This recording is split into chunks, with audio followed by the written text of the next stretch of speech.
Right then, today's the day. I've been meaning to do this for ages and never got round to it. So today I'm going to answer some frequently asked questions and tell you what it's actually like to run and daily a 500,000 mile car. Now, there's an awful lot of love out there for old Volvos. It's constantly getting photographed and videoed while we're out on the road. Constantly get people coming up and asking questions, and it's great.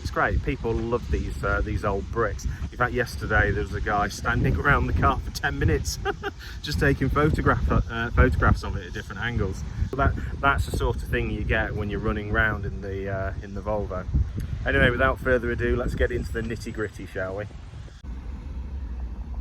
Well, the simple answer to this question is because I absolutely adore the car. It's so comfy, it sort of fits like a well-worn shoe, and yeah, I just absolutely love driving it.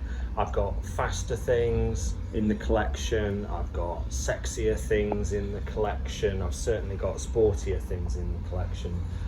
So plenty of vehicles I could use instead of the Volvo, but I will always gravitate towards this car. Absolutely adore it.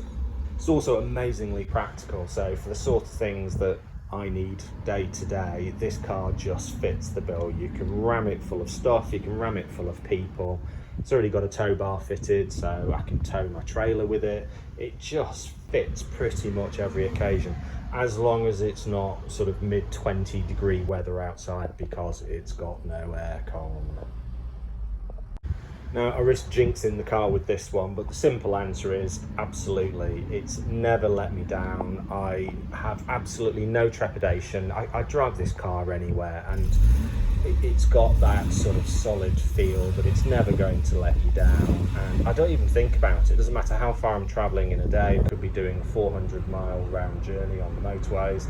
I wouldn't even think twice about whether the Volvo's going to get me there or not. And in fact, I talk to people with modern cars, much more modern cars, and they're completely exasperated with the fact that their dashboard's lit up with this light or that light or this sensor, or it's in limp home mode or whatever it might be, and the Volvo just soldiers on.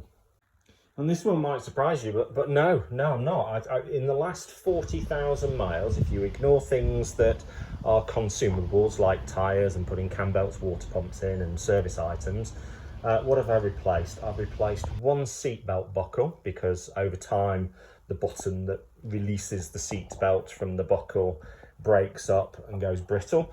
So I've replaced one of those, tenner, and I've replaced a tired rear wiper motor, which was, I don't know, £25 on eBay or whatever it was. But apart from that, no. I'm just about to do the suspension because there is some knocking. I don't know whether it's arms, bushes or dampers, so I'm just about to renew that. But apart from that, nothing.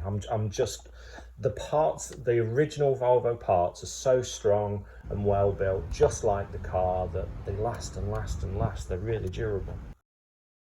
I suppose this is sort of a little bit like the last question, so I don't have to replace much, but what I do replace isn't overly expensive. So the tyres, 195/65 15s, they're not a great deal of money to replace. Brakes, when they need doing, again, not, they're not massive brakes, so they don't cost much. I think, what's the sum take? Is it about 4 litres of oil, something like that? But it doesn't need overly fancy oil. Filters for it are next to nothing. Wiper blades are just like any other car. So yeah, and whilst it's a 2 litre petrol, 2 litre petrol, 5-speed manual, nothing fancy. There's no turbo, no anything, so it's not fast.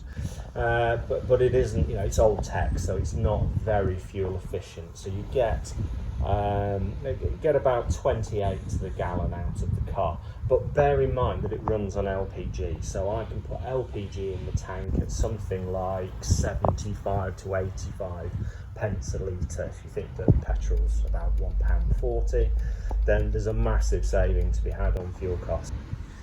So there you go, that's what it's like to daily the 500,000 mile car, or more specifically my 500,000 mile car. But I would suggest that most cars that would have got to about 500,000, there can't be that many of them, but of those cars that have, they've proven themselves. They can't really be Friday afternoon cars that are throwing wobblers all the time and constantly need everything replacing, or else I don't think people would put up with that. So I mean, one of the reasons, as I say, I use the Volvo, use it daily in the way I do, is that I just know it's not going to throw any of those wobblers. It feels like it's got my back, and equally I feel like a custodian of the car. So if it does need some money spending on it, I'm more than happy to spend the money. I don't begrudge the car in the slightest. Anyway, there you go. Hope that helps to understand why on earth I do this and what it's like to daily a 500,000 mile car.